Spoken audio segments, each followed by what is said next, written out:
played f4, c5 with black. It's called the Mafia variation, which I thought was kind of entertaining. I think we're crashing again. This, however, is not such a good idea for black.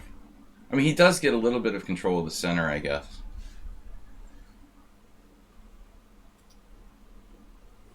It's basically, it's a really weird England gambit, for lack of a better description.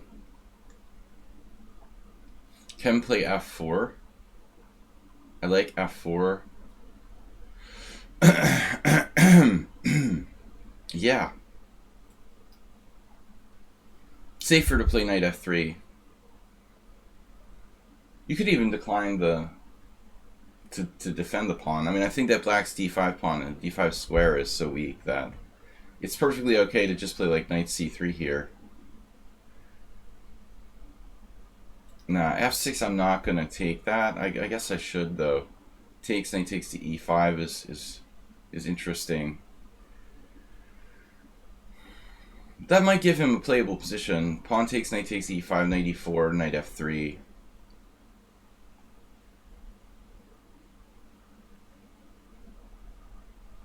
I don't necessarily feel like cooperating.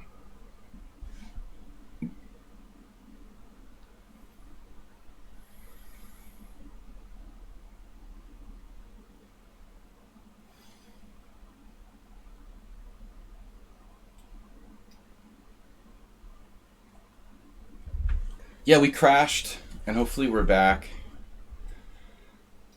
Network error.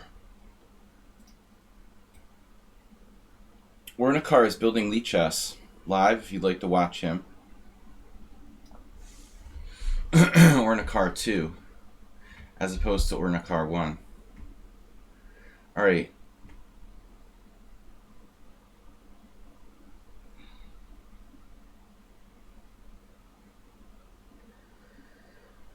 Are we back?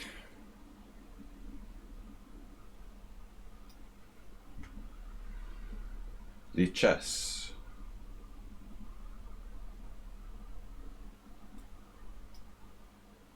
He's trying to turn it into the King's Gambit. I'm trying to turn it into the King's Gambit. Am I? No. I wasn't trying to turn it into a King's Gambit. That was his fault. So I'm going to play Husky next. Everybody's welcome to challenge. We're trying to play interesting and fun openings. Oh, yesterday with Goiju, I had this crazy c5 King's Gambit where he had multiple chances to sacrifice two pieces. He could have done like bishop takes f7, check, and knight takes g5. There was some fantastic variations that we both missed in my King's Gambit game from the tournament yesterday. I was oblivious to how dangerous my situation really was. Oblivious.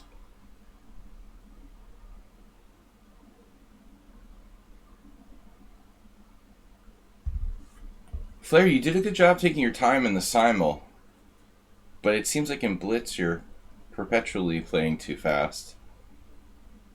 If you could somehow channel that time use from the simul game and do it more like that in Blitz, I think it would be beneficial.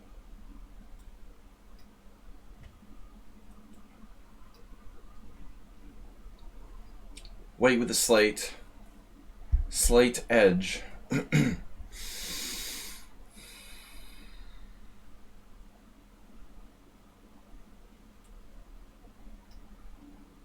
But not that much here.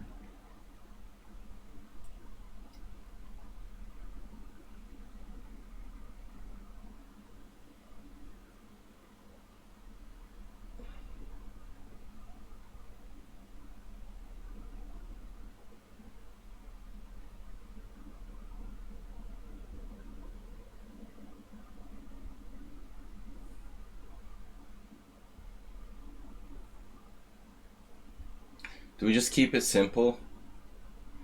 Go for penetration on the 7th with the rook?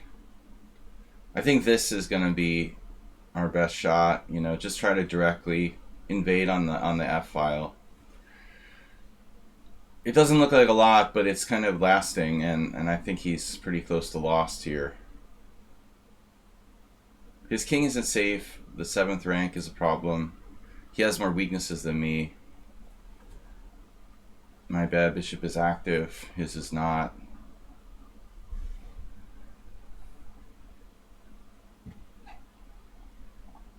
Miro is here. Welcome. Still battling my COVID. Thought I was completely better. But Miro, when you had COVID, how long did it take to get over it?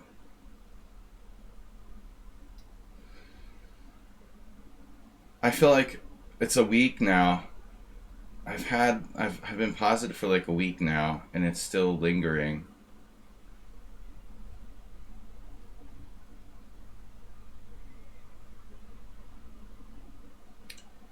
Bishop in on the 7th, rook on the 7th first. What should I do? Pigs on the 7th.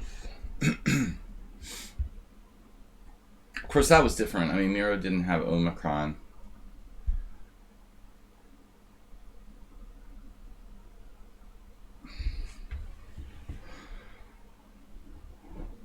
Last night I felt really fatigued during this tournament. The rest of my family doesn't have any symptoms. Just me. Uh-oh. King on d6.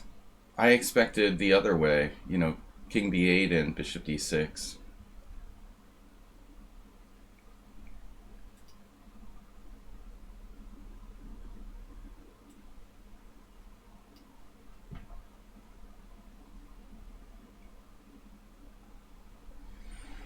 Yeah, he's too much trying to win on time.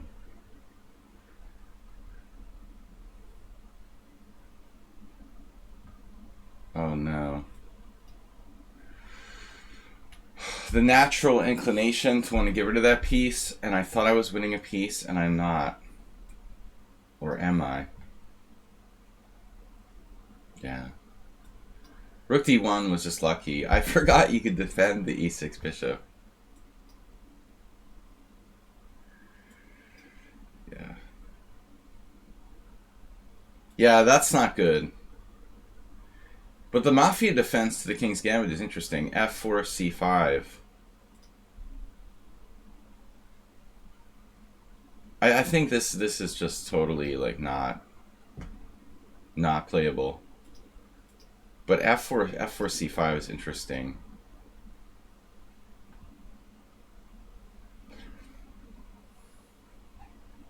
Chess Zebra abject pawn. Hey, it's Miro. We lost Husky. Now, come on, Husky, where'd you go? He got tired of waiting. There he is. All right. All right, Husky. Husky.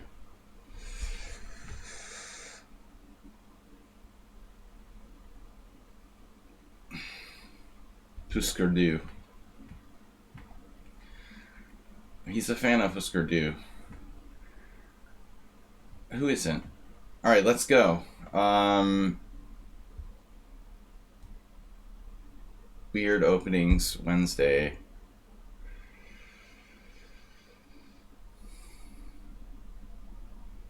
No knight f3. Hey, that's another frog. It looks like a frog.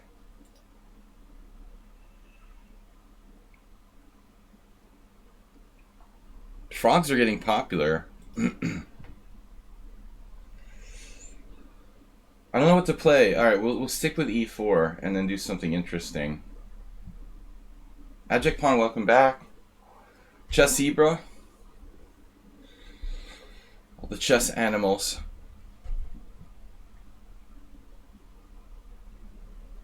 Yeah, nice try. I don't know if you were inspired by my King's Gambit attempt last night. Went back in the VOD because you asked something when I was AFK. Oh, when you had COVID, your symptoms went away and came back a lot. Yeah, I thought I was completely healed 2 days ago, but I still don't feel right.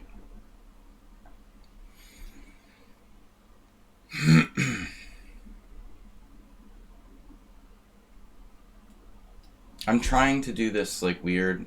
Oh man, I made a really dubious gambit against Sumaher.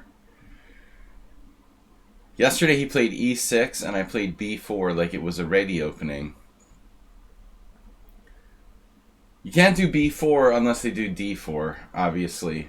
And that's like something that one of my recent students tried to do. He was trying to play the Benko without like the opponent pushing the pawn in the center. Thank you, Super GM Asterbait.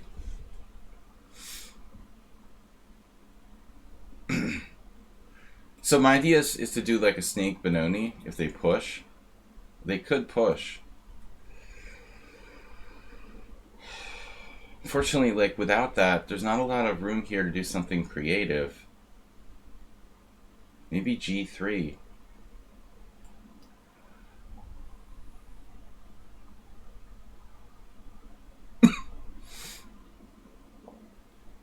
I just keep pretending I'm playing the ready. Wow, that's very aggressive. Bishop g4.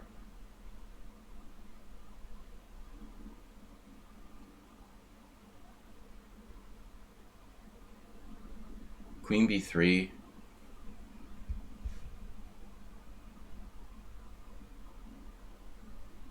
I think I should probably think this over before I make a decision. Queen a4.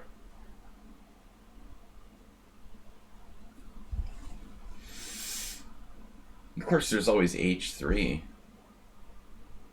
Nothing wrong with h3, is there?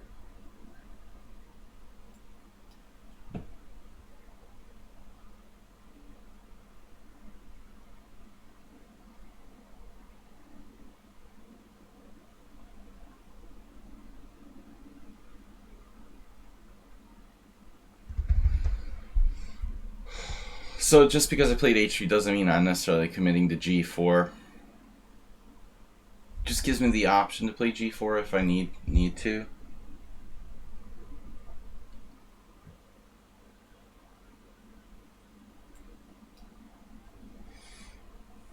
Maybe later.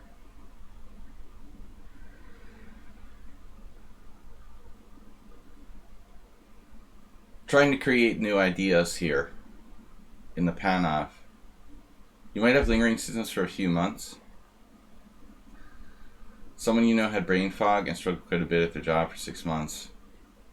Yeah, I mean, I don't know if like Omicron has less lingering symptoms than the other variants. Obviously, I mean, it's like its onset is faster. You would hope that its offset is faster, but that's just ridiculous. Wishful thinking. I mean, the symptoms themselves aren't that bad, so.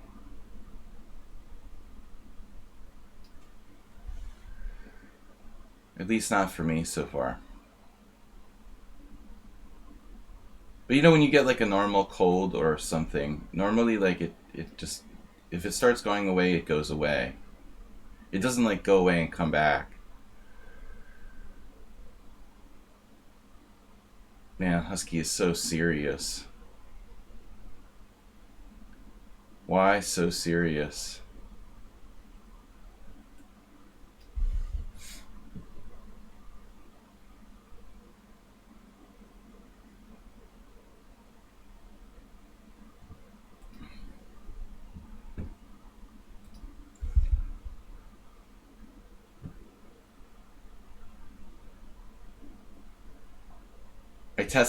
We tested my son yesterday and he's positive. But he has really no visible symptoms.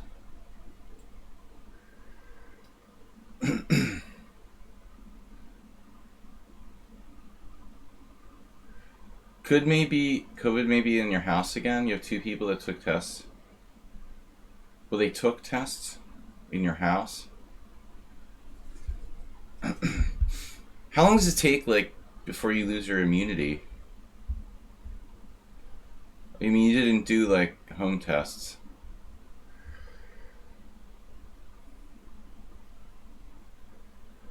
Like 3 months or something? 6 months? Maybe 6 months? A matter of months. You could get reinfected. Asterbate, no COVID so far? At your place? Thanks, Chessy, bro.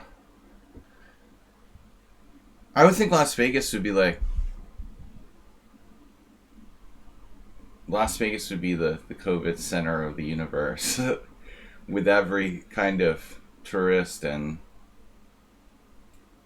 What am I doing here? My God.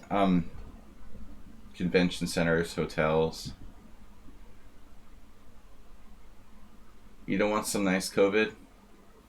So G5.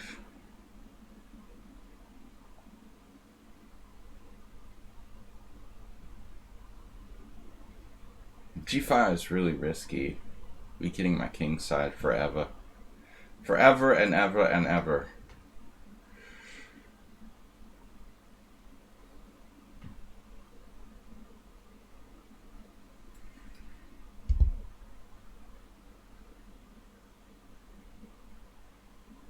I've been playing for the white squares.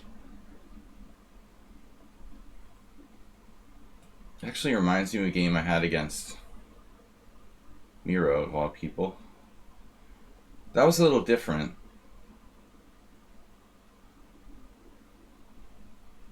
Right.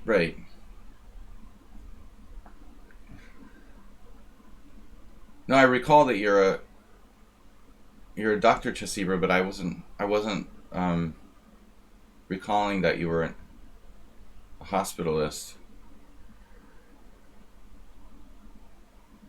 Yeah, I mean, I feel lucky, but I was, I had all the vaccinations, and that's the point, right? Um, if we do get sick, hopefully it's not that bad.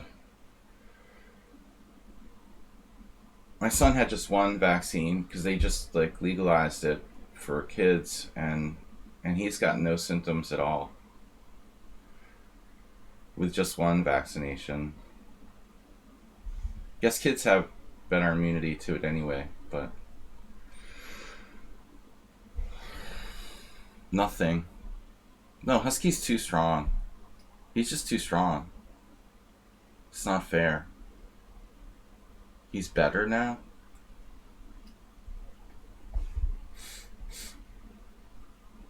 I'm gonna lose a pawn. Lose a pawn. It's like the library. Give a book, get a book, or whatever. It's just nothing. It's like it's my draw with Edgar McCormick from the U.S. Amateur Amateur Championship in 1990.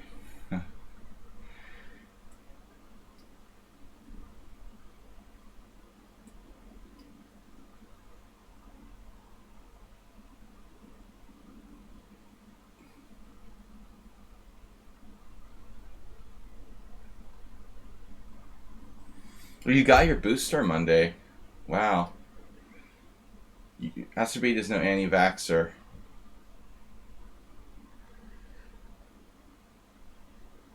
He's too good.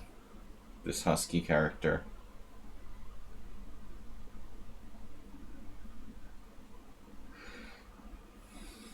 Wonder why he put his bishop on f6.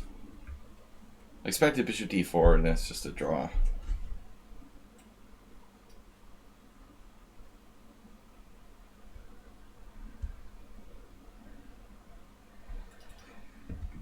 This is a draw. I declare a draw. Just rook d7. You should have just played bishop d4 to begin with. But you were better. I tried to create something creative, but it was a little too extreme, I think. So let's see, we did create a novelty, the Sladge variation. Wow, he immediately played the best move. I thought bishop g4 was on the risky side. Wow. Because you're like leaving your king side at home. I mean, normally, this white square diagonal, the b7 pawn. Normally, these type of moves like bishop g4 would be quite risky. On the riskier side, that's the #1 move of the engine. h3 was best. I expected you to take here and go for like central control with the knights. This is what I thought you would do, but you didn't want to give up your bishop. Because white is pretty far behind in development, and black has good control of the center with the knights. You know, I really thought you would do this. And I have to be a little bit careful. Black is better, according to the computer. Yeah, that's what I thought. It's always risky to play bishop h5. You don't have to be Ben Feingold to throw that out there.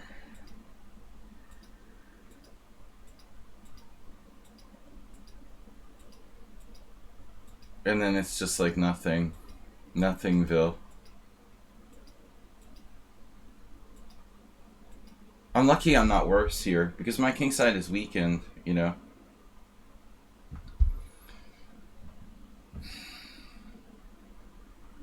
Nearly perfect game by both sides. Alright, I'm trying experimental openings.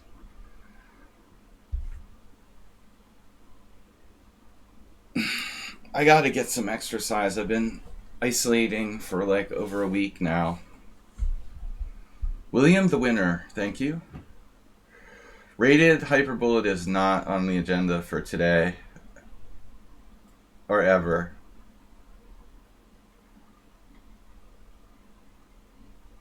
Hey, it's Miro, what's up? Yeah, Chessy bro, I feel okay, just kind of fatigued. Every time I feel like I'm better, like last night, I just started to feel really, really fatigued.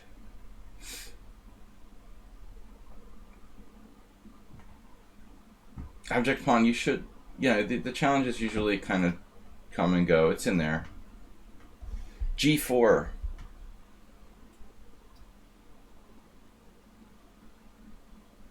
Yeah, and this is an interesting position, whatever that gambit's called. I played d6 in the past.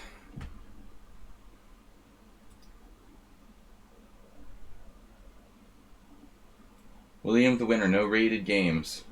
You must challenge to 5+3 casual. So d5 is like the best move according to the opening explorer? I know. Europeans never understand the William name. People call me Bill and they're like, "What? Who's Bill?" William, it sounds very formal.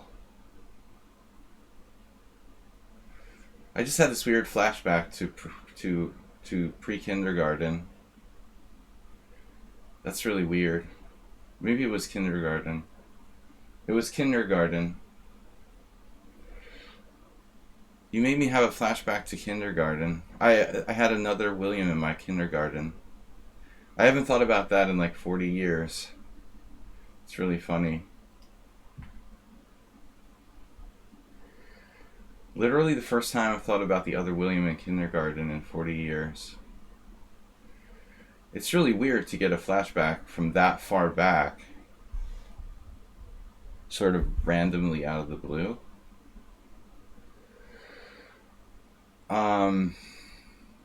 But usually like kids, you know, they go by like Bill or Billy. It's not that common to call yourself William.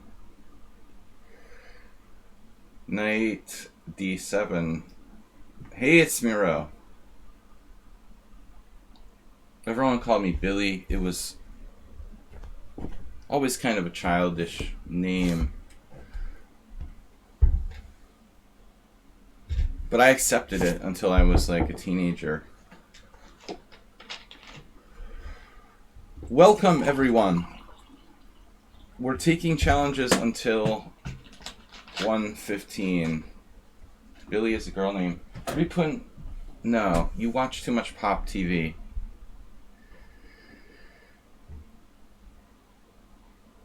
You've got to get outside of the pop television.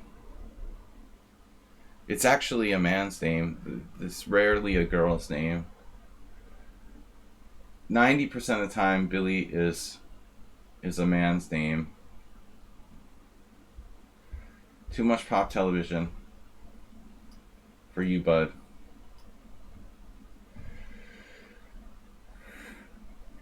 He's only watching Billie Eilish. He's a kid from another culture. Billy Bones, right. What what book is that?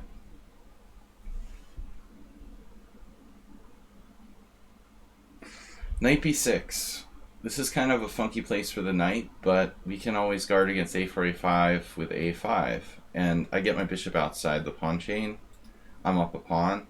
Yeah, I knew you'd do that. I don't want to go back to c8 unless I have to. I'm going to hold the line here.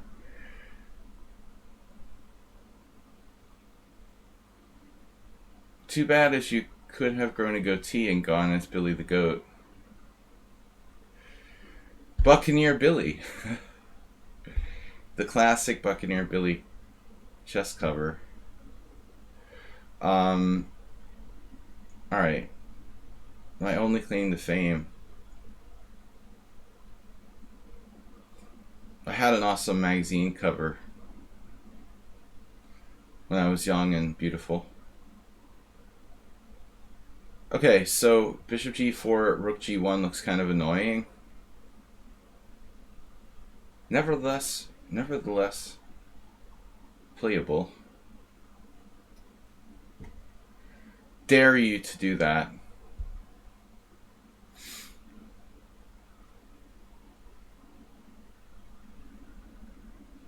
Haysmere was playing this opening for fun. This is the theme of today. Normally it's me playing the weird openings, but you guys are welcome to play along and try interesting ideas. This is not his normal repertoire. He's going on the limb playing g4, an unsound gambit. I forget the name of it. Did you see the abomination yesterday? Yeah, sadly, like the richest. It's kind of like the rich just get richer, you know. Like so Agad Mador gave a Bitcoin to Hikaru. I mean, it's sort of sad, you know. Not some guy who really needed the money, you know. Hikaru gets $40,000, you know. It's sort of sad, really. It's a sad world we live in. Could have like donated that money to charity. Instead, he gave it to Hikaru. All right. I guess it's not that simple, you know. It was a sponsorship thing. I don't know. Where do I go?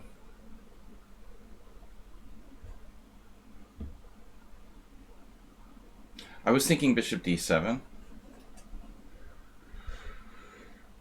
The Richard just keeps getting Richard.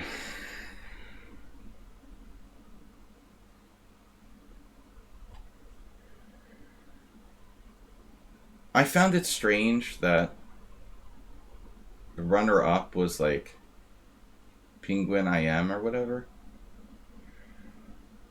I mean, in 1 minute maybe, but you're thinking like 2-0. Carlsen didn't. It seemed like Carlsen didn't really try or something. But Magnus, you see, like Magnus would probably feel bad if he like took the first place prize ahead of all those other people when there's like a lot of money on the line. He doesn't need it, you know. Hikaru doesn't need it either, you know what I mean? Yeah, Magnus wasn't even trying to win. Like,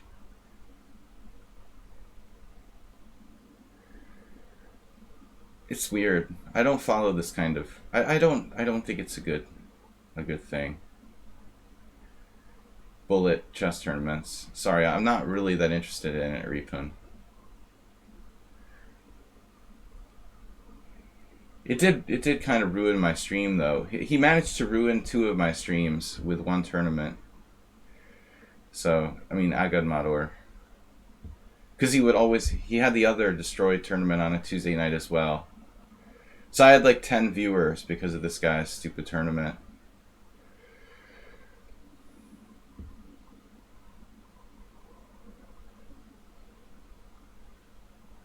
Yeah, it's nice that David Paravian won something. At least, yeah. Somebody who could probably use the money. One is like a rich guy, and the first place is a rich guy, and the second place is like a kid whose parents are probably rich. So at least third place went to someone, you know. But it's ridiculous to have a 6,000 player tournament where there's 3 prizes. Actually, Agad Mador, if he wants to run a tournament like that, I mean, honestly, you know, it would be better to break the prizes up into smaller pieces. Have a tournament where there's like 100 prizes, you know, or 50 prizes or something like that. Don't have a 6,000 player tournament with 3 prizes, man. I mean, that doesn't happen in any sort of sport, you know. I mean, in poker there's no 6,000 player tournaments that have 3 prizes. That's absurd, you know. The whole concept is absurd. Have 10 prizes or 20 prizes or something like that, you know. Like, what's the point in even playing? I mean, if you're not Magnus Carlsen. Magnus Carlsen's in the field and there's 3 prizes. And it was 2-0, you know. Badly organized, of course. It was a joke. It's not like lichess's fault. I mean, it's not their responsibility to run tournaments for Agad Mator. He could do it on another site or something.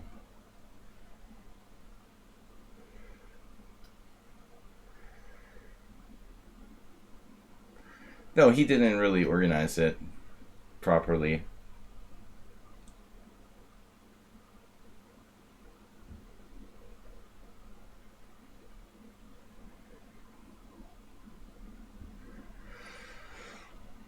They held him at gunpoint. They were like, "You're going to organize this tournament, or else." What am I going to do? Man, I don't really like that. He was forced.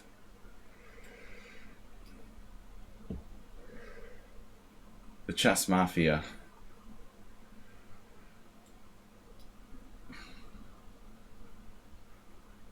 The sponsors, they restricted it to 2,000 plus bullet.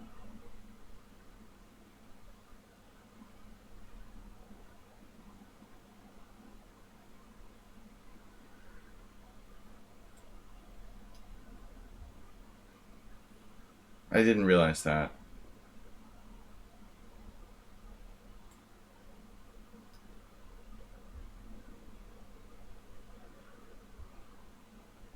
I guess he's losing a piece here, theoretically.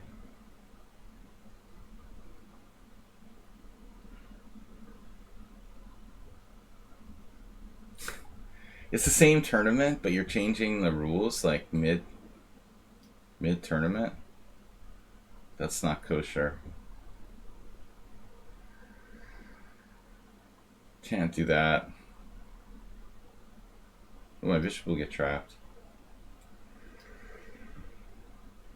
You can't change the conditions of the tournament midway through. That's insane.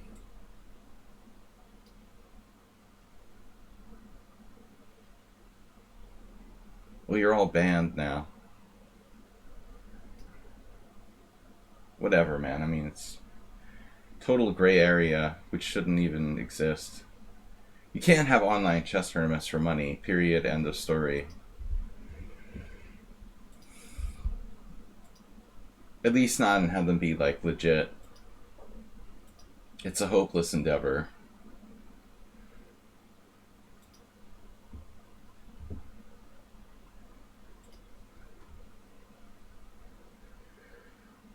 No begging. Ajak Pawn was next in the list.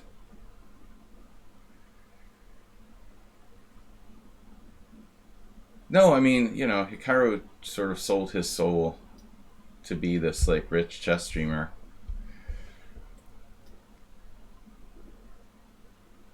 Yeah, of course, like, cheating is rampant.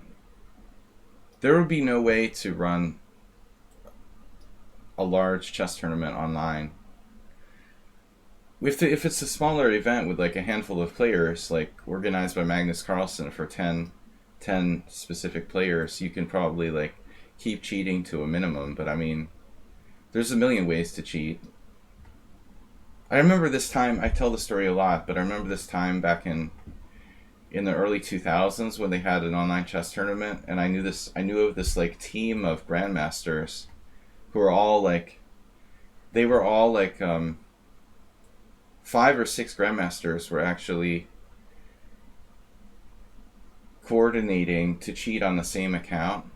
They would approach the tournament as a team and, like, switch switch players mid-game for a specific type of situations. I mean, it was ridiculous.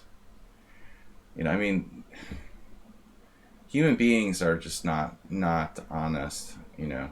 I mean, there's no way. If you involve the possibility of cheating and money, like, it will happen.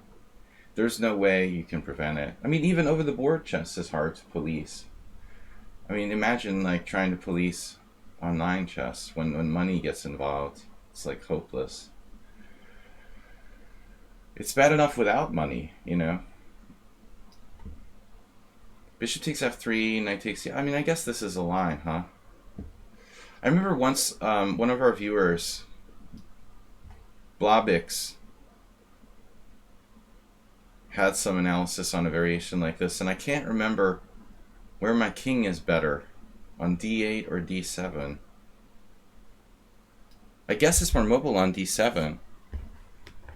I mean, it allows my piece to be more mobilized, better mobilized.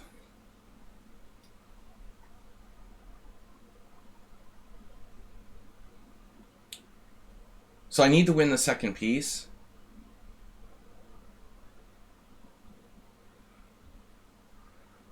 To have a material advantage.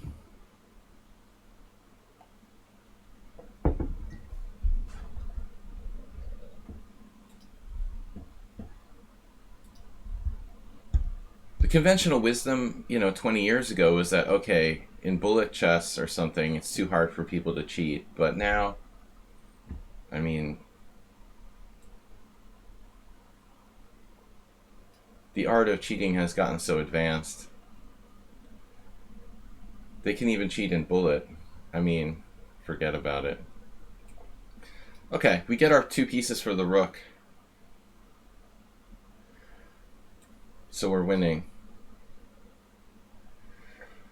Winning. Two pieces for the rook is like +3 according to Stockfish. I don't know, Anon. But I know that people do it.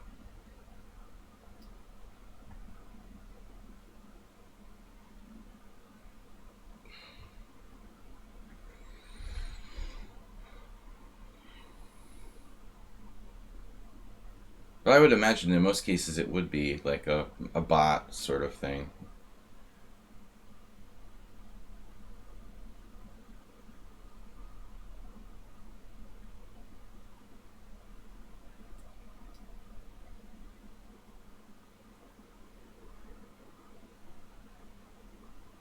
I expected white to play bishop e5 here. We're just up.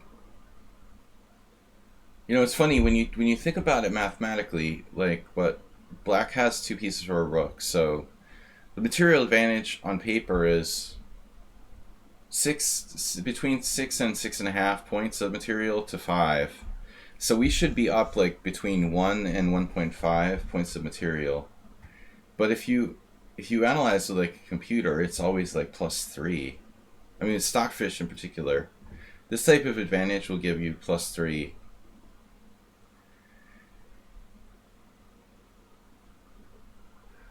Well, I mean, I think that Nakamura is more entertaining than a lot of other streamers. Like, you know, I wouldn't want to watch like the Botez sisters.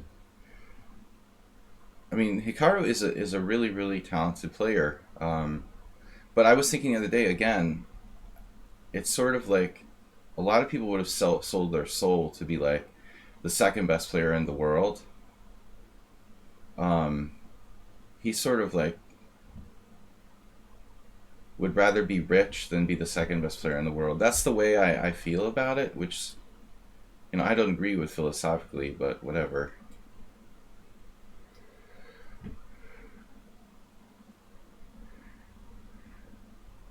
I mean, if I wanted to be rich, I wouldn't have been a chess player in the first place. So that's because I came to chess voluntarily from another angle. You know, as a teenager, nobody forced me to play chess. I didn't have a dad who was a chess coach. I voluntarily loved chess, and you know, I wasn't pressured to do it.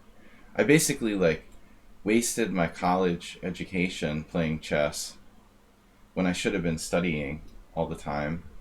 All of my friends from college are wealthy, and they cared mostly about making money, you know, whereas I was just like playing chess all the time.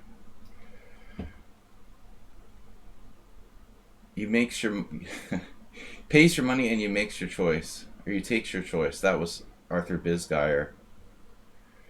Famously said that to my best friend at the U.S. Junior Open in like 1987. My friend didn't understand what he was talking about. It's like a carny joke. When you go to the carnival and like you get to pick a prize or whatever.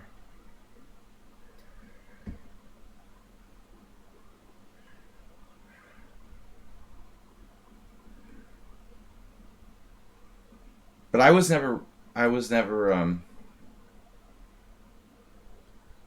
as in love with money as most people.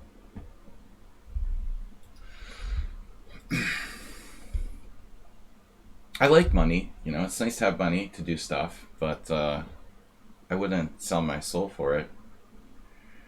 So we got Ripun, who's timed out for begging.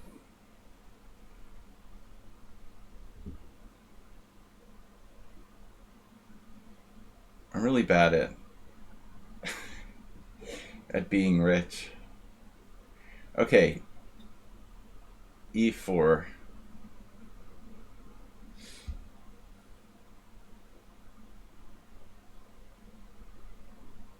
Oh, I know what I was gonna do. Okay.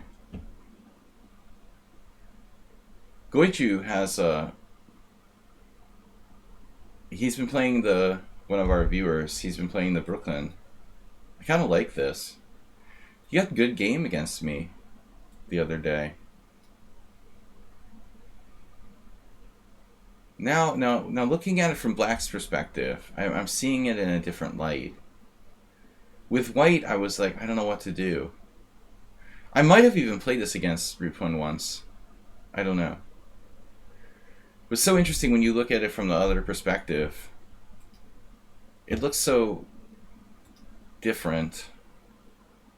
Now I see potential for White where I didn't really see when I was on the White side. Maybe I'm a better defender than I am an attacker, so I see the opponent's potential plans better from the other side.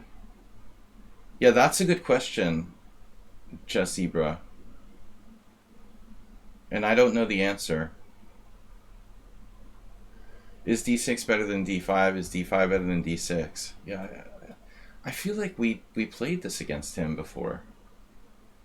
If it wasn't, then it was a very similar position I had with Ripun. c4 seems like a good move. It's funny, I didn't consider this move when I was White. What would happen if I just spent a year only thinking about how to earn money and working toward that? Then you get hit by a bus. And you're like, oh, damn.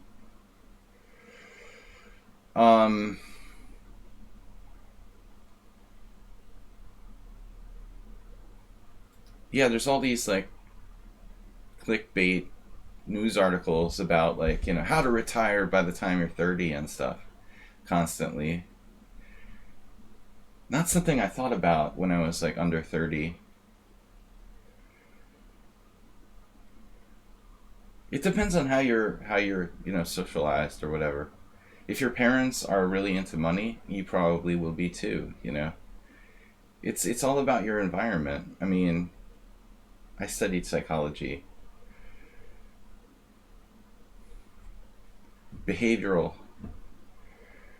If you're around people who don't care about money, you probably won't care about money. Like if you're surrounded by people who worship money, you'll probably love money. I mean, it all depends on that. Nature versus nurture. Top 10 tips to earn money. Don't play chess. Used to be in the top 10, but I'm not so sure anymore. Don't become a professional chess player. See, like, there is no good move for Black here. This is the problem with the position. So that maybe answers your question. Is d6 better than... c4 seems like a damn good move for White. c4. I did a Freudian slip. said c6, which was what I was thinking about.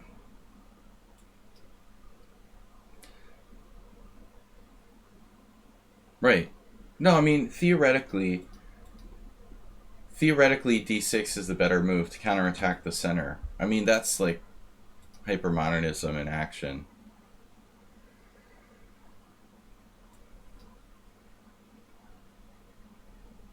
Number 3, break away from FIDE. Well, I mean, all organizations are corrupt. That should be rule number 3. All organizations maybe aren't corrupt. Maybe all organizations become corrupt by nature at some point, like the longer they go on. Because people are inherently corrupt. And people make up these organizations. So the longer that an organization is around, the more likely it will be corrupted. FIDE's been around too long, and it's totally entrenched in corruption. But then again, most professional sports organizations probably are, so no exception. The triangle defense, yeah, this is like the worst Caro-Kann ever.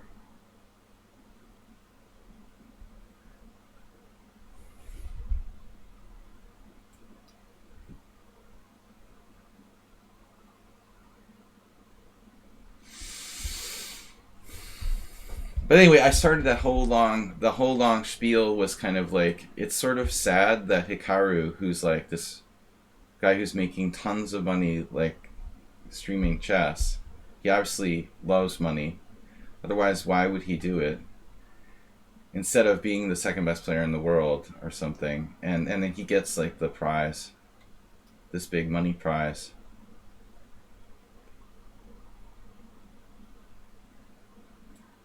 I think it's kind of sad in a way. You think he would get like lazy and fat at some point. He is very, very good at bullet, but how is he staying that good? When he's just like sitting around streaming, joking around, not that serious. You think that someone would have taken him out. Where were the other players in that thing? I mean, seriously, Penguin is like the second finisher. That seems kind of weak. And it's 2-0, not 1-0. It seems like the stronger players should have risen up in that thing. The other problem, okay, yeah, you've got 6,000 players. In the first half, it was all like these randoms. It's like the U.S. Open. When you have a big open tournament with so many players and not enough rounds, it's just like the result is kind of random. A bunch of grandmasters just play a bunch of like low-rated players.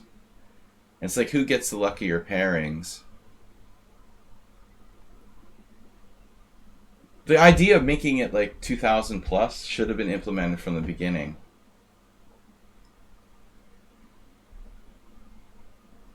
You can't have like the U.S. Open always creates this thing where like 9 rounds and there's a 10-way tie for first.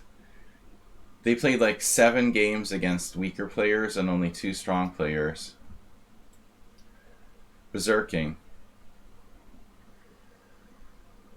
It's only here on lichess. I'm surprised chess.com hasn't copied it though. They copy everything.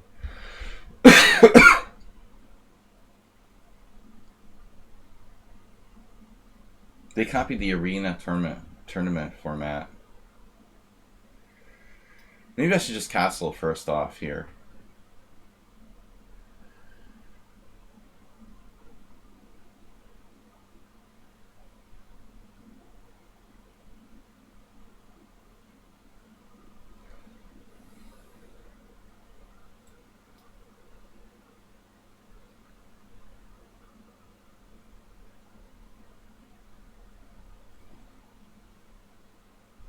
I still don't believe that Repun is 2201 in bullet and 1800 in blitz. How come you're 1800 in blitz? That's crazy. And you play so well too. Well, the only thing that chess.com has going for it is the thing they started with nothing, nothing. Not even like someone who knew anything about chess. But just this like down payment to buy the domain, you know. The domain was everything.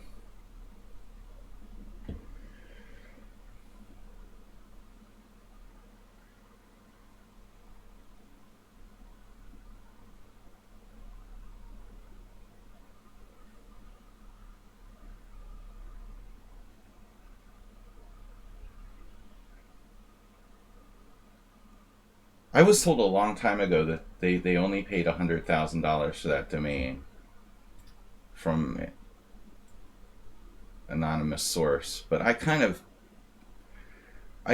like, this was a long time ago, you know, like 20 years ago. I kind of doubt it would only be 100,000 for that domain.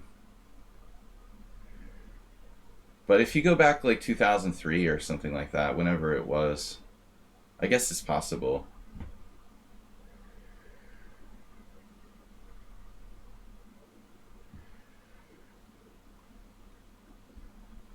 Knight G1, wow.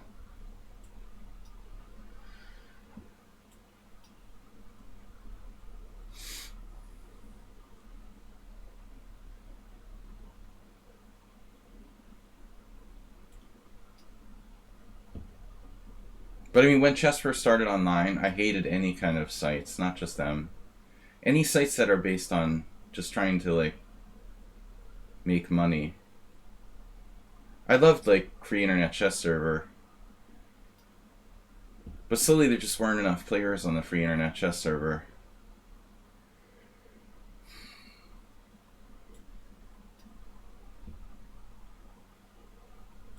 Wait, I have knight a4 here.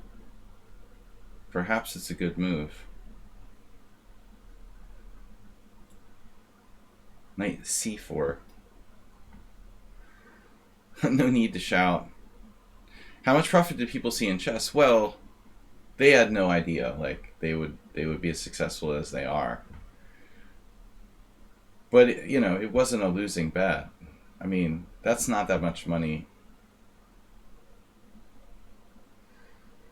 I'm sure they were safe investing $100,000 in that domain. It was a bargain.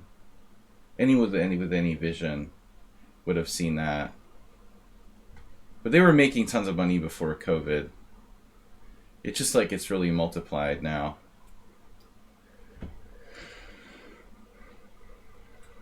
Nice game by Ripun. Not an 1800.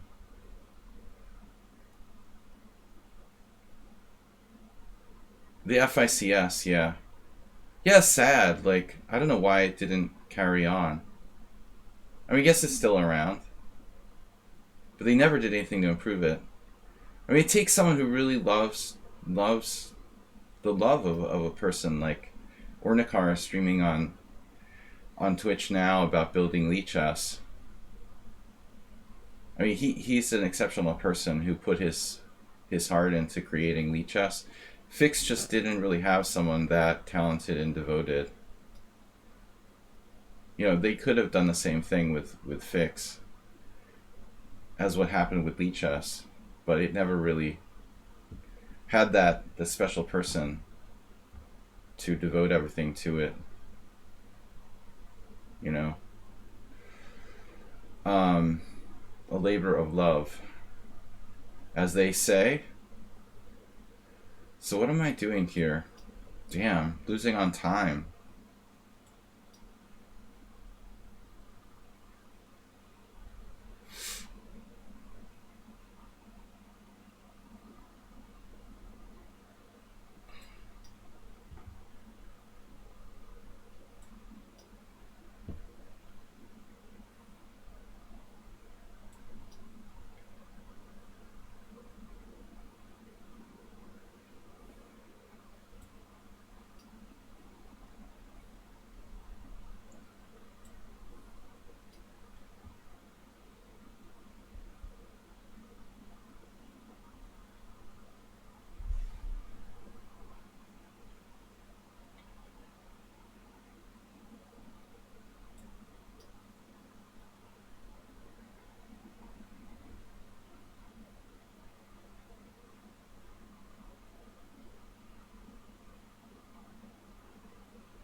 Hard to believe he's 1800 in Blitz.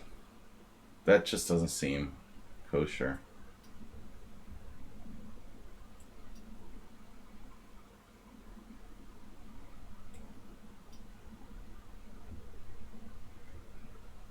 Almost physically impossible, to be honest.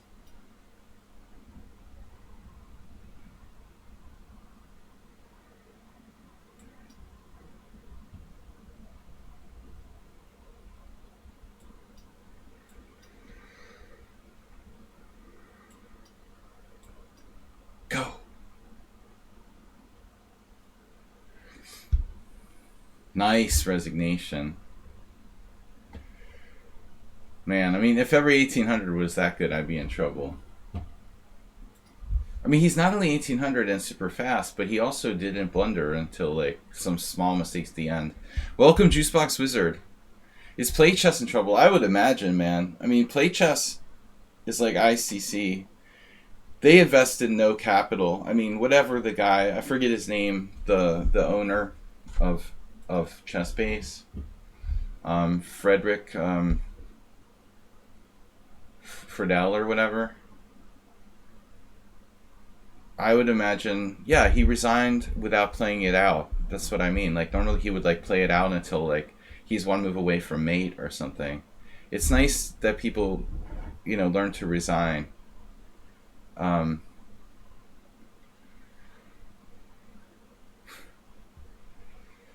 What? A cheater? Certainly not. In an online tournament for money? What? You're kidding, right? What's up, Juicebox Wizard? Welcome. Yeah, this variation is good for white. C4 looks very strong. I mean, is that white's number one move?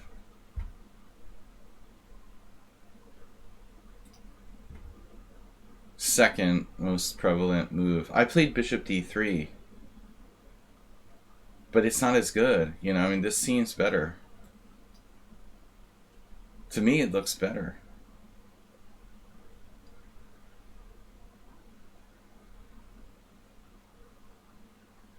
C5, unbelievable.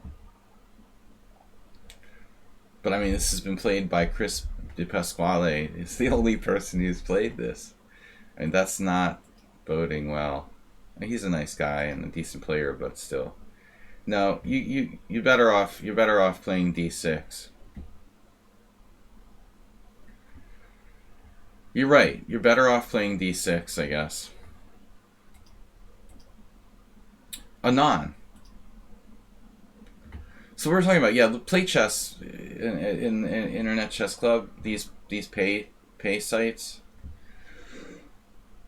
See, the problem is the owners just, like, you know, take all the money from it and don't reinvest it in the business. So they're just, like, slowly grinding it into the dirt. I mean, that happened with the Internet Chess Club.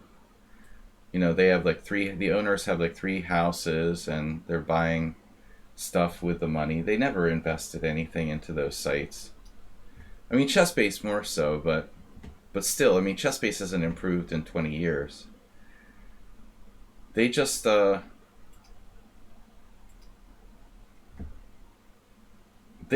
know, they don't reinvest their profits into the business to improve it. You know, you can't have a business where you just milk it and milk it and milk it and you don't reinvest into the business itself. I mean, you can, but it will be driven into the ground. So both Internet Chess Club and Play Chess are almost dead now because they were too cheap to improve the business.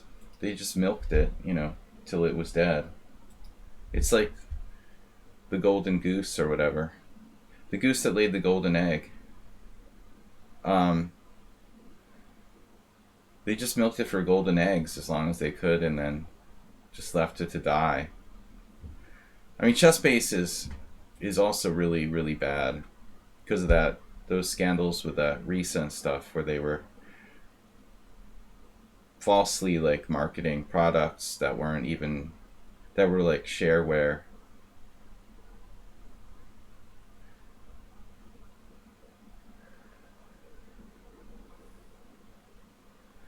Eating French fries doesn't help. So now we're playing Alyakin defense with white.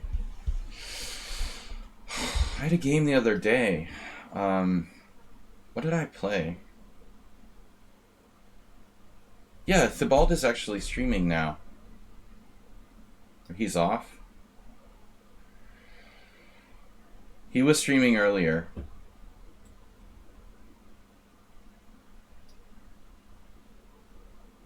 Right, Danny King.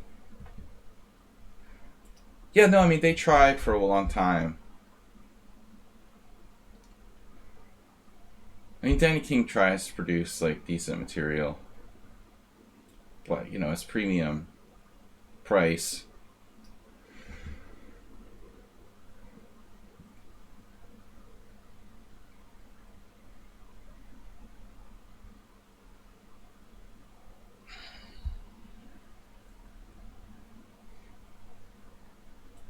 But as far as a playing site, like Play Chess, it was like you could log on there today and it's exactly the same as it was in like 2000 in 1999 or something, or 2001.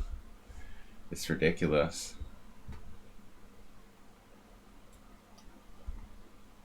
It's so funny. I mean, ICC is the same way.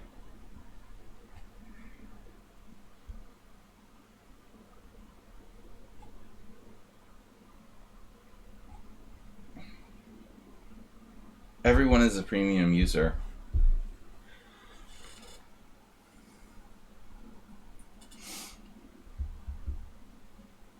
Bloody communist. Alright. He probably gets bored of that, people referring to his communist approach. I wouldn't want to joke about it.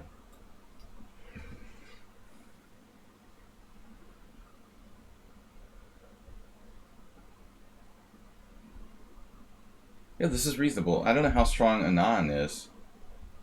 Anand is from North Korea. Me too. When he's not playing online, he's testing missiles. Just needs more paywalls. The Great Chess paywall. This is not that great for white. What am I doing?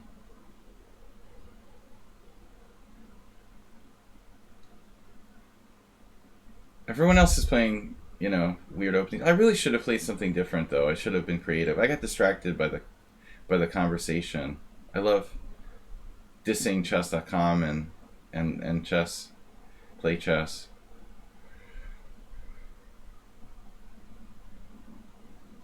He doesn't have hypersonic speed though.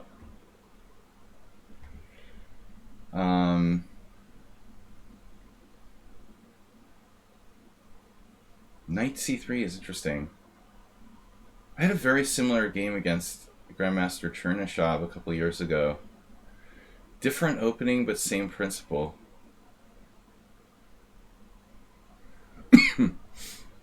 I try to keep the tension. This is pretty sophisticated play by black.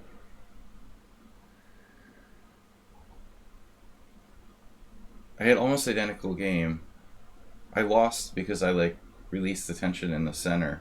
I did something ridiculous like taking on c5 because I was tired and I wanted to draw. It was a horrible, horrible decision.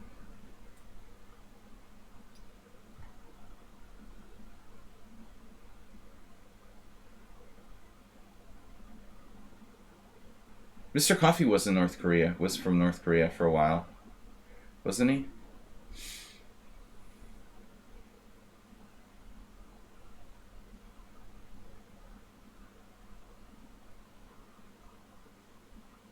William the winner, we lost you. You're back.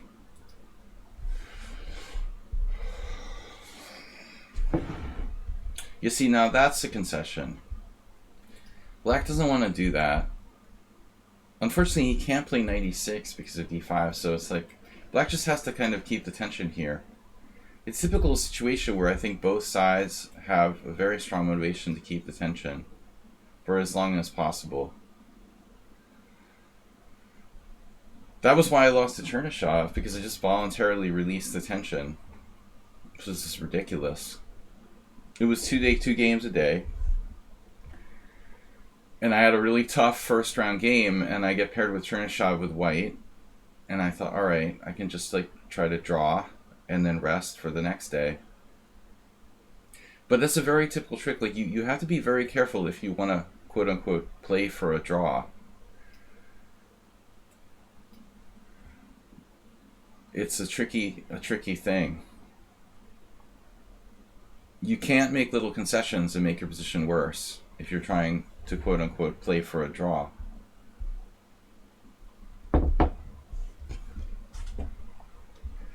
The best way to play for a draw is just like play the best moves, get an advantage and offer a draw or something like that.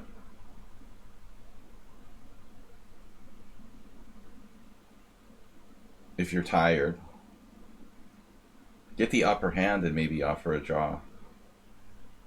Playing for a draw in general is not good strategy. And normally I wouldn't, but I'm saying there are certain situations where, you know, you're literally tired, you have to play multiple games in one day. Maybe you want to like save your energy to play, let's say, a specific player who's your biggest competitor.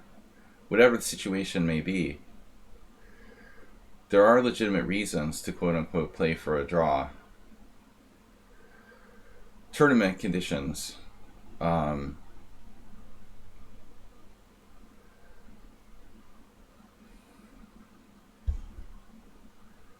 If knight e4, he has d5. If knight takes e6, he has knight f3 check. This is an interesting move. Knight takes c4 is threatened. Knight d5, so there's all these weird tactics. Knight e4, I feel like there's something here that I'm just not seeing. I have a massive amount of pieces in the vicinity of the king side.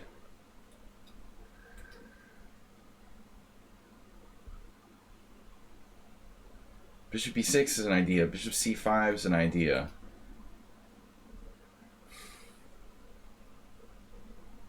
My rook's defended so he doesn't have discoveries here. Anyway, I can always, like, if he plays knight f3 check, I'm just winning 2 pieces for the rook.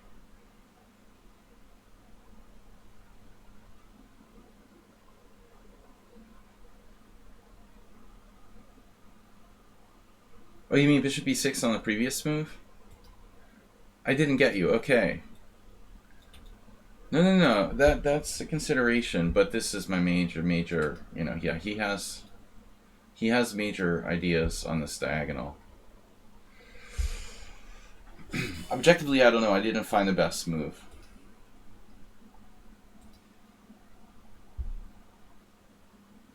Maybe I should have just played like rook c1, simply defending my knight and developing a piece.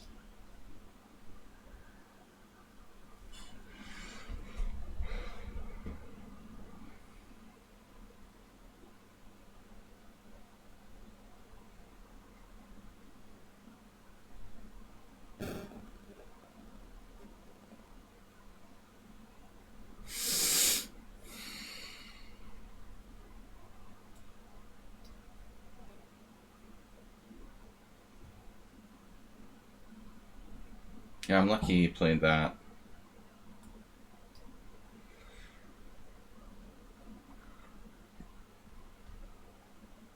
I mean, I think he breaks out with d5.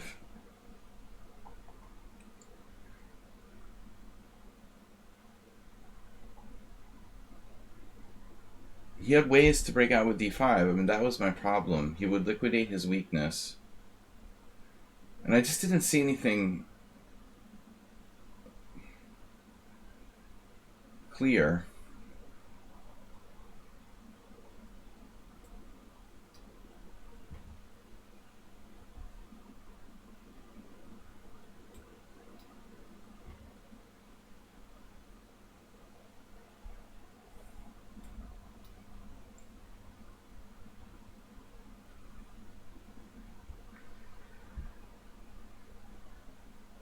He's panicking in time pressure.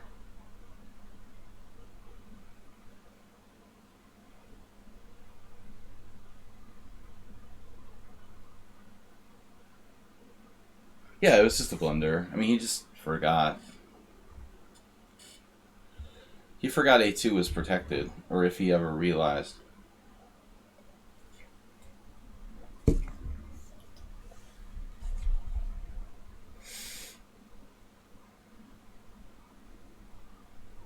But I think like the black seemed like he was on the verge of being okay. Maybe I'm wrong.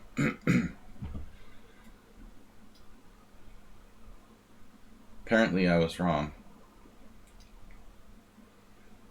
Computer gives me a question mark for b3. Here I didn't know what to play. But the computer likes my move. I thought he has like d5 though. I didn't know what to do against this. So that's my problem. What did I have, like rook d2? Basically I was looking at stuff like this and this, or yeah, probably this. But maybe at the end of the day I could just like move my knight away. No, I have that, yeah. I guess I didn't appreciate how strong rook d2 is.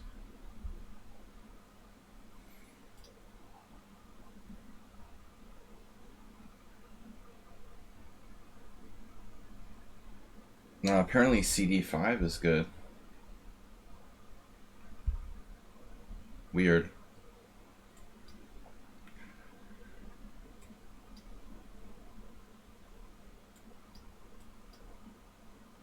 Oh, I've got the fork on e7, so we would have to take with the knight, and even then, that's messed up. Knight d5, queen d5, queen d5, knight f6, pawn f6, knight e7. So whatever happens, like there's some kind of really bad fork.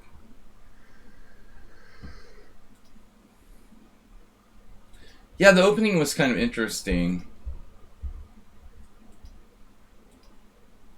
It's not that bad for black. a6 is bad. You could always bail out and just like trade down into this. You know, allowing this. And have just a very slight disadvantage. But you should keep the tension. I mean, this c takes d is a very, very bad move. You have to keep the tension. I just, you know, it's not that easy for white to keep the tension either. And anytime I play like d5, you just take, and it's not so bad. White has some space advantage. It's like I was saying against Chernyshov, I did this like nightmare thing where I took this and like gave away all my advantage into a symmetrical position. All right, William the winner. I mean, my whole advantage, like, it exists based on the fact that I have a powerful pawn on d4, and black has a weaker pawn on d6. And I wanted to, like, kill myself because I voluntarily played a move I knew was bad. I mean, that's pretty bad. When you play in a tournament, you're tired, and you intentionally play a move that you know is wrong because you just want a quick draw. You know, I mean, I deserve to lose for that, like, immediately. All right. While we're on the subject of weird openings, because it's Wednesday, I'm gonna play the Mafia defense. Oh no! Oh, dropped my headset. We had a really funny game yesterday. I think that they played bishop c4.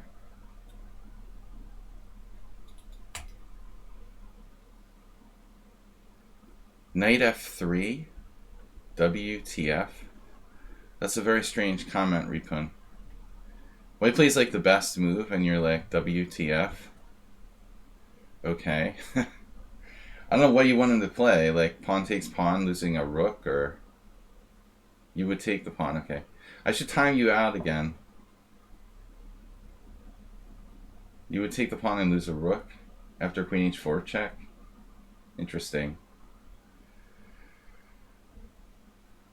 You need to spend a little more time thinking. So I guess we take on f4. Or play d6.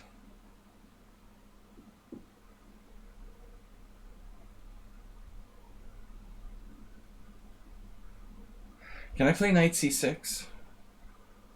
Take check. g3 check. Queen e2. Queen e2 is dangerous. Knight c6 doesn't necessarily work. I could try it as a pawn sack. Keep your piece inside the toilet for the mafia defense. I'm very curious about how this got its name. It was featured in The Godfather. William the winner just blundered. So the interesting line is pawn takes pawn. I can't play knight takes e5. Knight e5, queen h4 check, g3, queen e4, queen e2. It's queen h1, knight c6. Maybe I could do it though. It's not mate. Alright, we'll have an investigation afterwards. I was going to sacrifice a pawn. Now he loses... Sorry to slow roll. He loses central pawn with check and a rook. That's why we don't take the pawn on e5, Ripun. And the white pawn on e5 is a shield.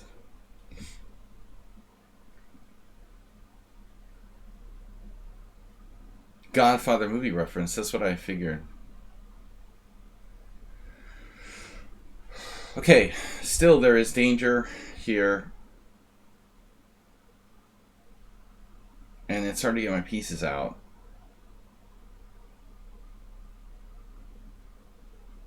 Pieces, parts. Knight e7. Not e7.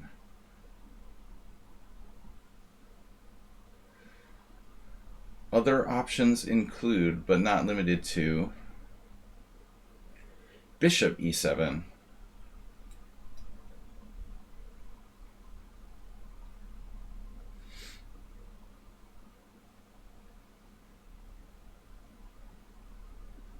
What? Your ratings are 1200 classical, 2100 in bullet? Is this a joke? Oh no. How could you be 2100 in bullet and 1200 in classical? You're worse than Ripun. That's impossible, man. There's no way that's real. You just hung a piece in 3 moves.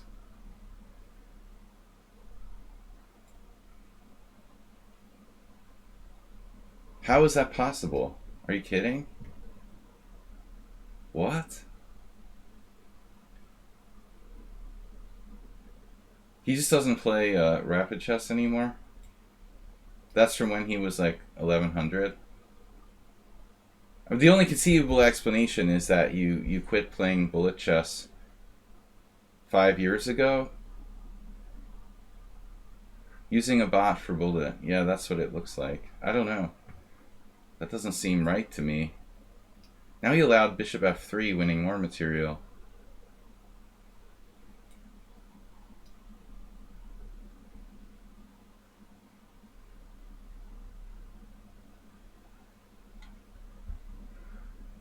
Yeah, it's very strange.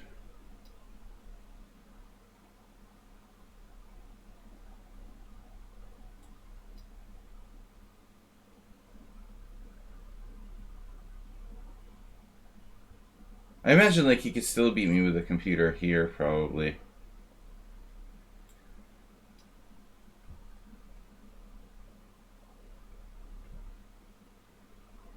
Yeah, I mean, I normally would not accept someone's challenge with those ratings.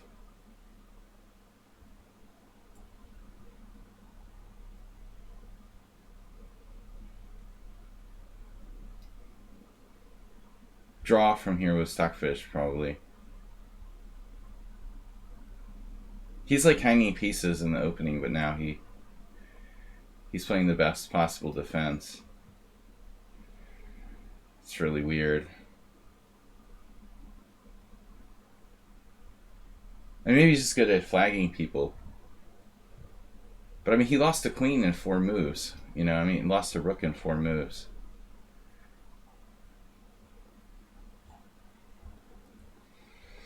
It's a lot of games, you know. 3,000 bullet games. 1,500, you know, by the way, like, not a bad Chess 960 rating based on 50 games. Yeah, this is really strange.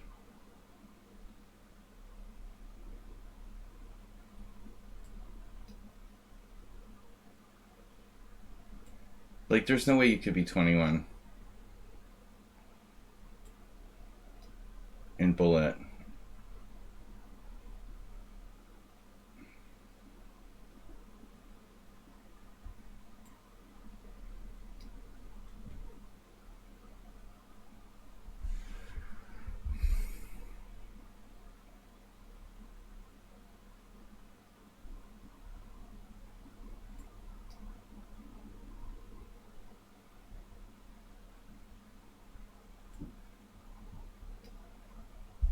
Yeah, resigning is good.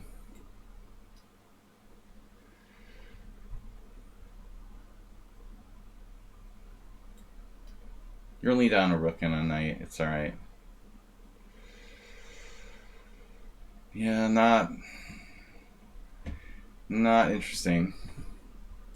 So, this position... I mean, I think yesterday someone played bishop c4 against me, but maybe knight f3 is more natural. Here, I don't know. Should we play pawn takes f4? Yeah, it's the best move. So it's basically like playing accepted King's Gambit and then playing c5, e5, f4, pawn takes pawn, knight f3, and then you go c5. Which isn't that bad. I mean, it does fight for control of the center. So, it's playable. It looks like my move is kind of dubious. Knight c6. So he should take. I was actually going to play d6. If he takes, I have fairly active compensation, but maybe he plays bishop b5 there. No, I'm not sure that black has enough compensation. Although maybe I do. But I didn't think this worked. It works. Wow. Knight e5, queen h4. Oh, check this out. Wow, this is crazy. Guys, please support the stream. Thank you for donating. Thank you for subscribing. What happened today? Did we get Mr. Coffee? No. I thought we got a subscription today. It's weird. We didn't have a subscription today? Hey, it's Miro subscribed at least. Weird. I don't know why I'm not seeing that on my history. This is a fantastic position. Wow. I didn't think I could do this. Check. G3. Queen takes e4 check. Queen e2. Queen h1. Oh my god. We gotta let the computer go to a high depth here to figure out what's going on. Depth 15. White is slightly better. Wow. I was afraid of this on principle. But it doesn't look that clear. Knight g6 check. Bishop e7. Knight takes h8. So we both want a rook. Wow. Fantastic position.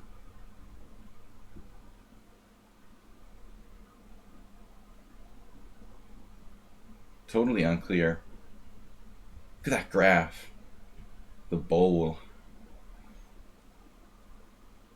This is the Unsound Wednesday opening of the day. Unsound Wednesday. I like it. I like it. That's what I'm going to call it from now on. Unsound Wednesday. The opening of the day. Yeah, I mean, well, the cool thing about it is that it's like 2 for 1.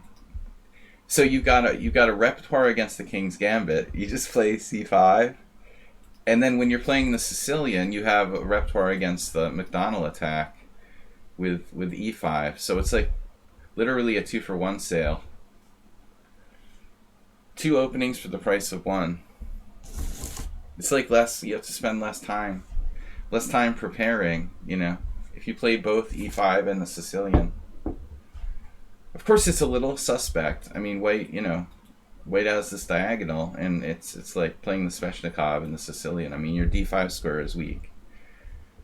But not surprisingly, like, Black's score seems to be, like, kind of reasonable. I wonder, though, if the majority of these games, which move order was more prevalent.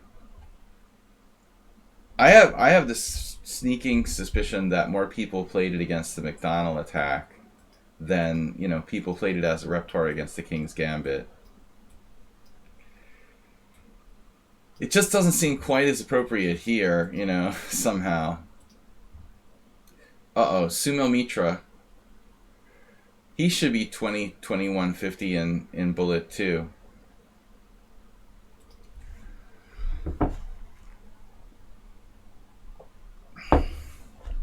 The double duck.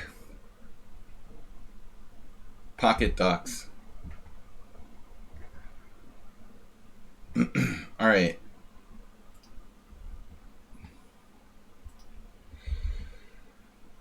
Sumitra. We haven't played the elephant. The 3-legged elephant.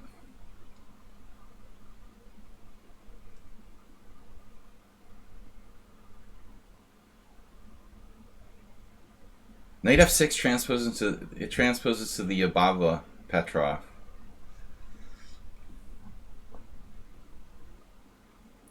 Aw, what is this? This is now your, like, what is this? Now what are we transposing to? I can take with a knight on e4? I don't know what's up with that.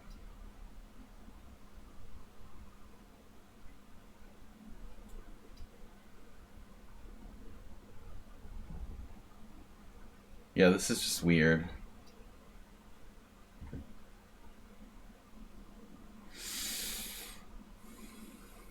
Yesterday in my tournament I had a wonderful game where I beat Schieberspieler with double isolated pawns. Pawn structure is overrated. I looked at it, actually, as my best game yesterday. It wasn't a bad game. In fact, we repeated a Vladas Makanis game from 1972. I thought I was just, like, making up complete bullshit. But I actually replayed something that the great Lithuanian played. In 72, he was rated like 2200. I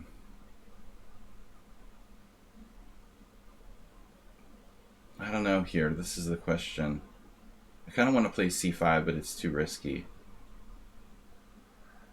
We just play it safe with like knight d7.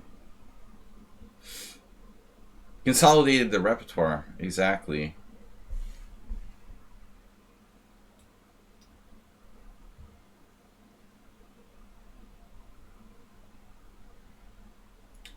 Yeah, I mean, I don't know. I always think like Rikun and Suomitra are the same player. They claim they're not, though. Suomitra's not as strong by rating. But it's like, every time, how can you be 1400? There's no way. He uses 12 seconds to play perfect moves every opening. Now he made a mistake, it looks like. Wow. So much for perfect moves.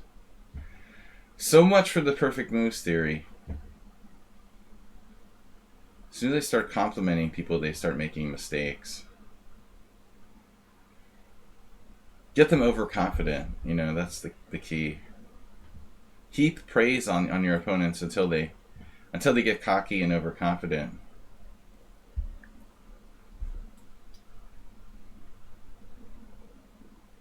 Right, 1200 in classical and 2200 in bullet, something like that.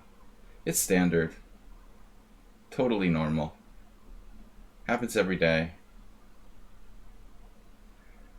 I would never play a rated game with someone with that rating distribution, obviously. You might as well just forget about it.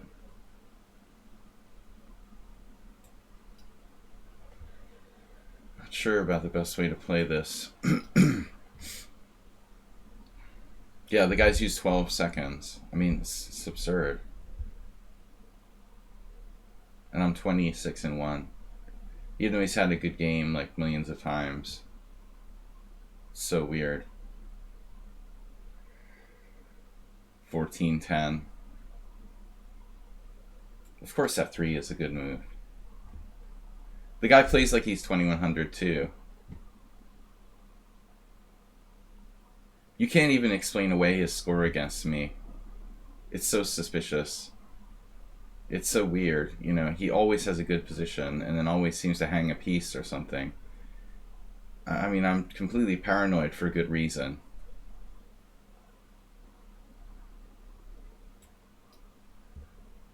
He pre-moved rook f5.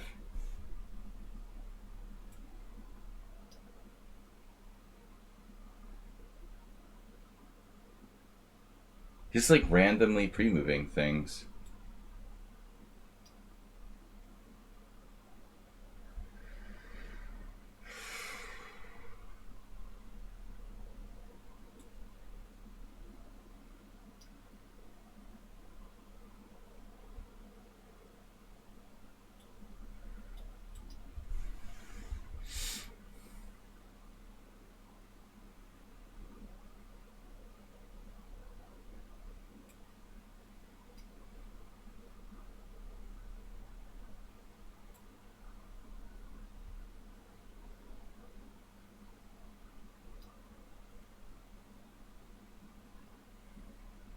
So basically, the whole game was like one player playing until this point, and then like the dad took over at this point and started just like hanging all of his pieces.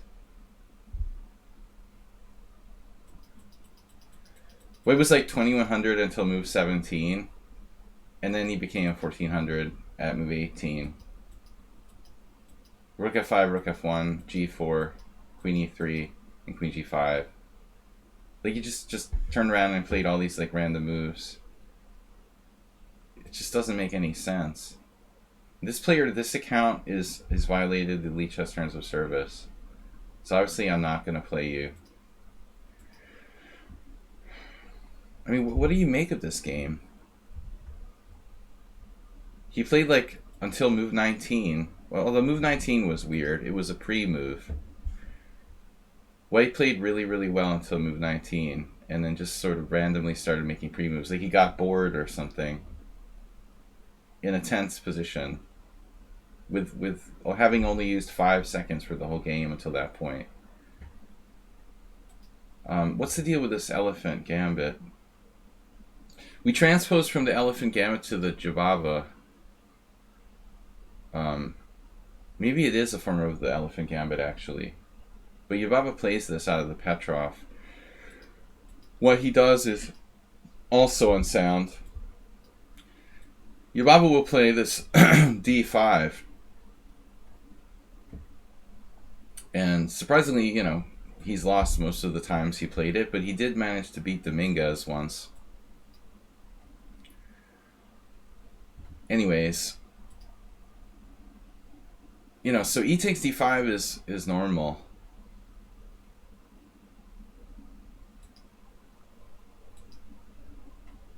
But our opponent played d4.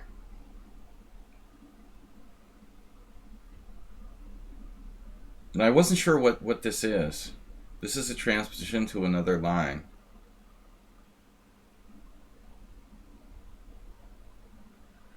But white has to be better. It's symmetrical. This transposes to the normal knight e5 line. Oh yeah, of course.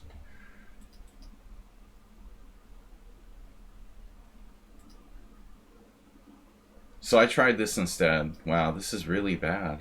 I didn't think it was that bad. That's funny. I thought this was actually okay for black, but it's not. I thought I have enough control of the center here that I'm okay, but it's not okay. This, I totally misevaluated this. I really thought it wasn't that bad. It's that bad.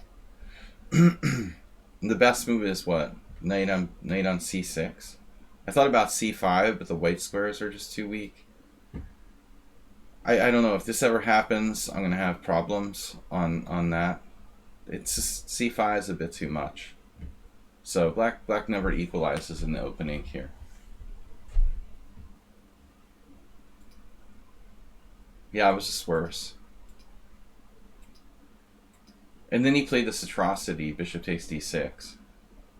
So it's not true he played the opening perfectly. He's clearly better here after knight c3 and then played that, allowing me to like fix my pawn structure. That's a really, really bad move. That move actually deserves like a double question mark. Not just one question mark, but two. I mean, you're throwing away your advantage in its entirety in one move with bishop takes d6. If you play knight c3, I can't bail into this ending. I mean, it's just not good for me. You're way too developed. You know, on the surface, a beginner might think, hey, it's equal material. Man, it's like plus 3.7. This is weak, my king's in the center, and I have no rooks developed. And I have the worst structure. I mean, this is extremely bad. If it were black to move, I would have like some chance to survive, maybe. But it looks like with white to move, it's just hopeless. Yeah, I mean, I'm playing the Elephant Gambit for fun. But there I have to transpose back to the Petrov. Alright, let's see if we can get one more challenge. We still got time for like 2 more challenges. 2 more weird openings. Astrobait, are you going to give it a go? Still with us? Just Zebra.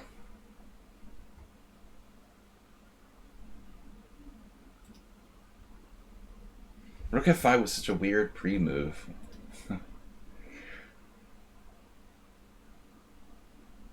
Yeah, no, but Elephant Gambit isn't that bad.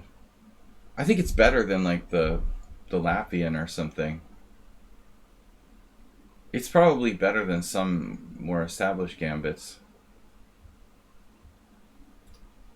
Someone was saying yesterday that, was it, I think they said that Tal played it once. Been up 14 hours. Yeah, get the rest. All right, you're forgiven. No. Don't play if you don't feel like it.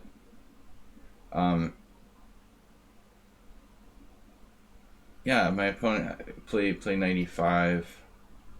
No, he played ED. Yeah. I mean, normally I would play E4 here. Bishop D6 is also a line. Funny that there's only one game with knight F6.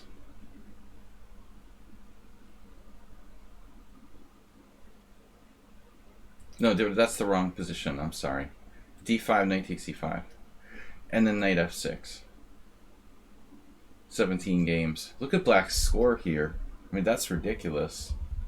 How can black, at the master level, average rating 2350 versus an average rating of 2350? How can black have such a winning score with this position? That's impossible. Who are these people? Like, losing with white. Who are these people losing with white? Like, seriously. Dmitry Morozov. The guy's like killing everybody. Dmitry Viktorovich Morozov. He beat a 2477. Man, I'd like to know who those people are. Like, seriously, can I get a round robin tournament with these guys? Pekka Yozev, Nekayev, Andrei Ivanovich. There's no way those are correspondence games. Like, ain't nobody winning with black in correspondence chess with this opening.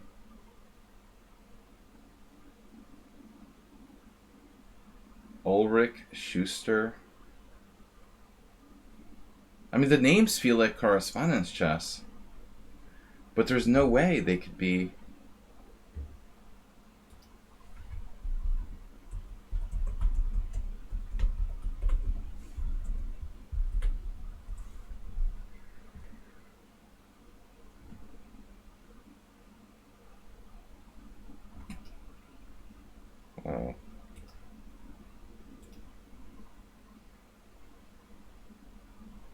Yeah, Ulrich Schuster is an 1800 standard player.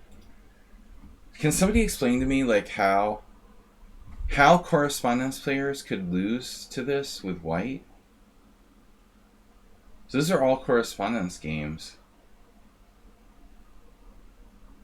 How could, most of the correspondence players are using computers. How could a computer lose to another computer with the white pieces in the Elephant Gambit? It doesn't make any sense. All these guys, like, their computers lost on the white side of the Elephant Gambit? Are you serious?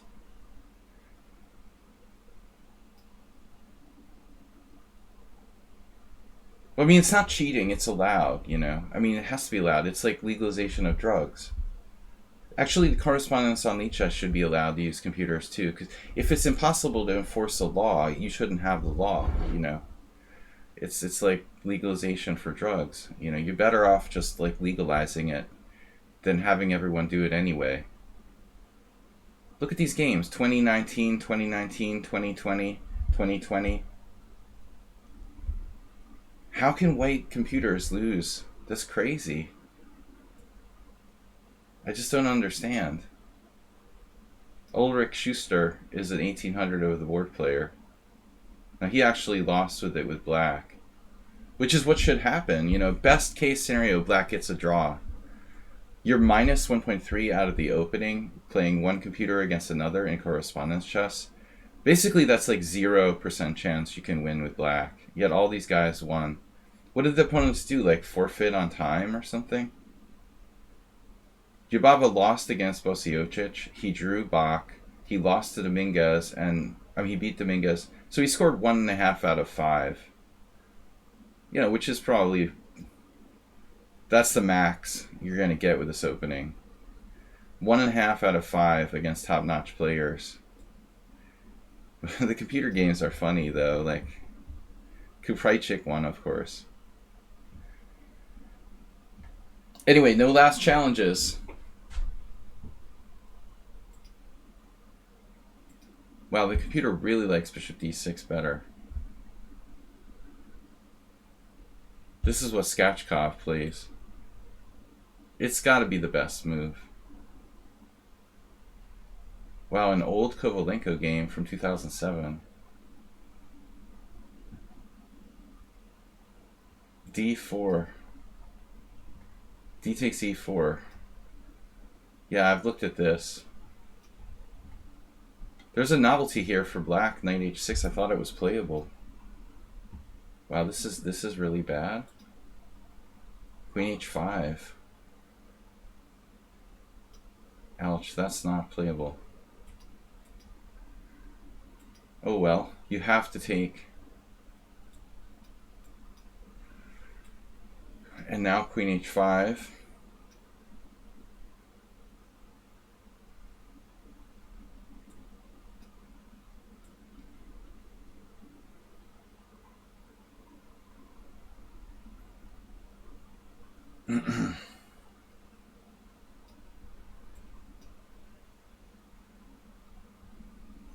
Masturbate with the challenge.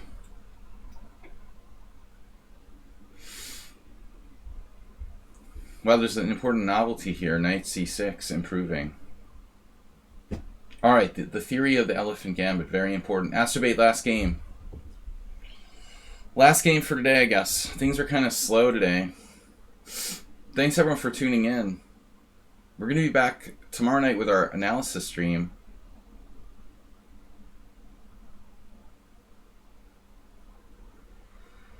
Oh my god.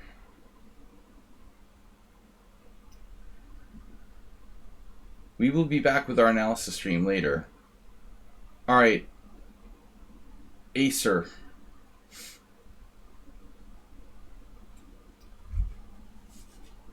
F4. The Mafia defense.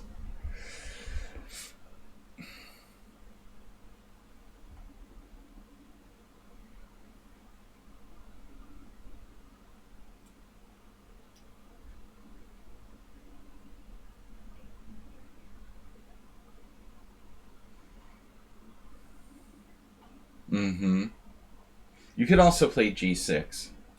If you want to play g6, it's fine. Bishop b2, knight f6. Same difference. It's okay to play that there. We've got Acerbate playing the black side of the Nimzo Larsen, which could be problematic. Same-ish Nimzo Larsen.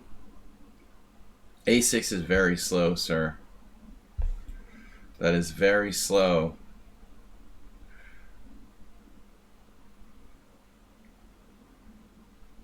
Can you get away with it because of the closed nature of the position? I don't know, but I like White's Nimzo here. Violent D4. Inspired. An inspired try, but likely unsound. It's the unsound opening stream.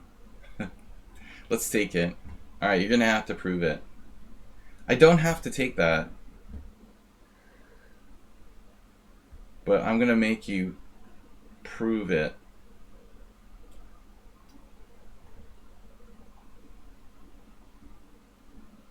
Yeah, he does play A6 when he doesn't know what to do.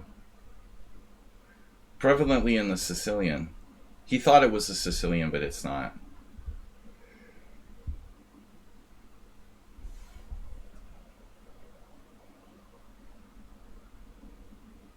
He has about a third of a pawn compensation here, I would say.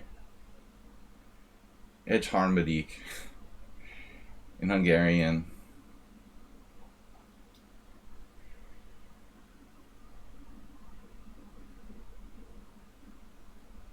Now bishop g4.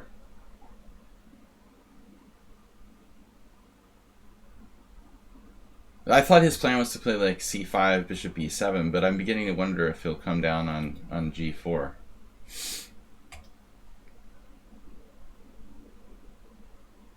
You see there, yeah. He's been trained to use the long diagonals.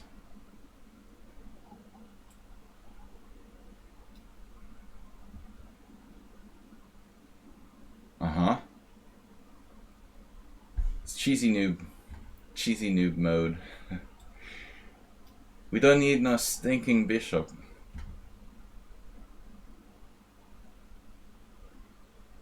Right.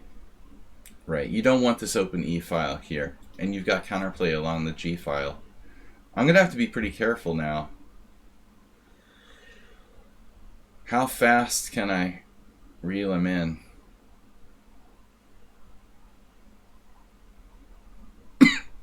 This is crazy. Crazy like a fox. Yeah, d4 is crazy. Yep. This is a little bit dangerous for me. He's down 2 pawns, but very dynamic counter chances. And he has good control of the center, or reasonable control of the center. Rook g8.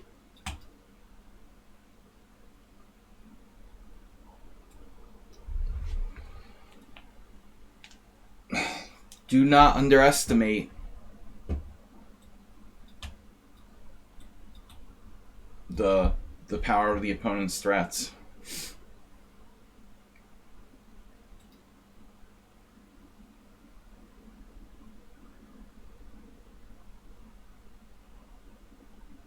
Yeah, I think I'm like up 2 pawns, but I'm only up 1 pawn. This is not what I was anticipating. That was not on the radar.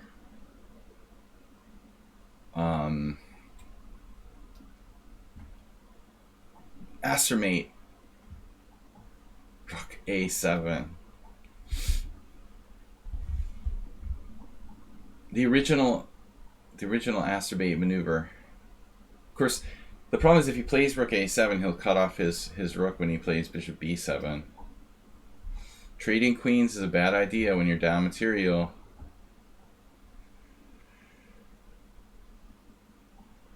I mean, he is only 1 pawn down. also have knight d5 here.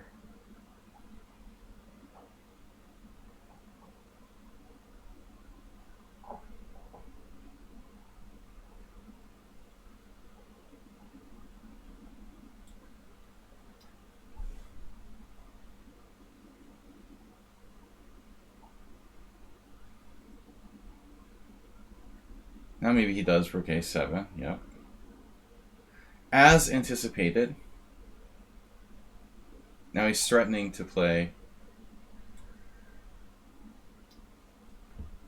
You know what? Queen takes d5.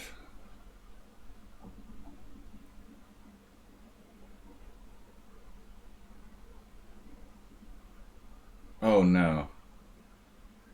You have that.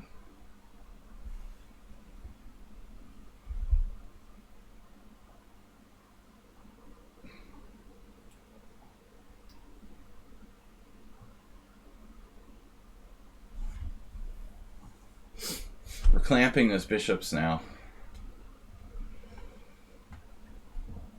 Sumo wrestling.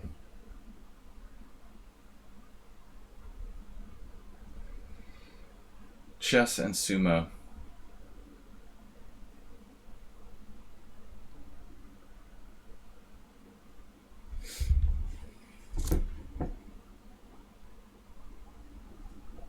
Interesting battle, Astrobay. Thank you for the game. Guys, we'll be back. Thanks for the follow from Kukskak, Tryhard, Buddha 1989, and Sergio Kuberbot. Thanks to the follows. Thanks for the follows. Follows from the fellows. Lock it down on the white squares. Coordination.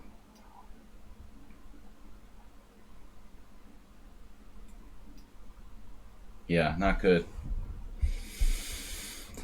Oh, man. Yeah. Astrobate, it looks like you almost had a playable position.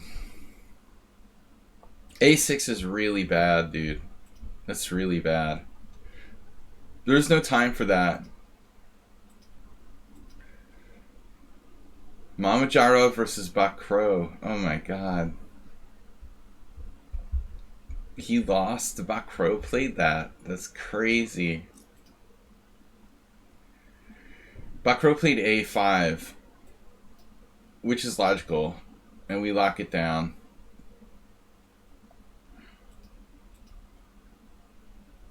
This was an inspired but unsound pawn sacrifice.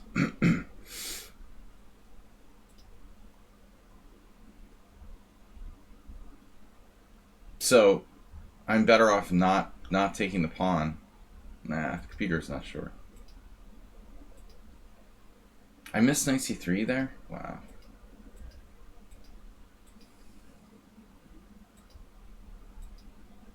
So you're only -2. Queen e2 was best move. Bishop h6 was where you started to go on the wrong path here, I think. You should play bishop b7. You have the possibility of castling queenside. You have rook g8. Here. Rook g8. White has to be a little bit careful, you know, so then on knight e4 you can castle queenside. I mean, black is objectively lost, but I mean, you know, against a human, I'm going to have to defend a little bit carefully, not to let your active pieces do some damage. You would have like reasonable chances in a over the board blitz game, or you know, in a blitz game online or wherever.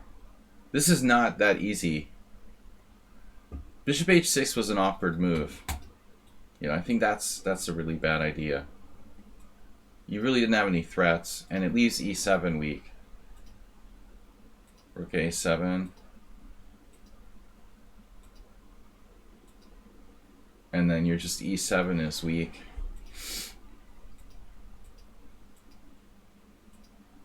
Alright guys, I'm out of here. I will be back tomorrow night with more COVID streaming as I continue my quarantine. We should do a raid. I know Tranquilizer streaming. So we'll check him out. I don't want to leave you guys hanging. Thanks, everybody. Puzzle record for Tranquilizer. Stay tuned.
All right.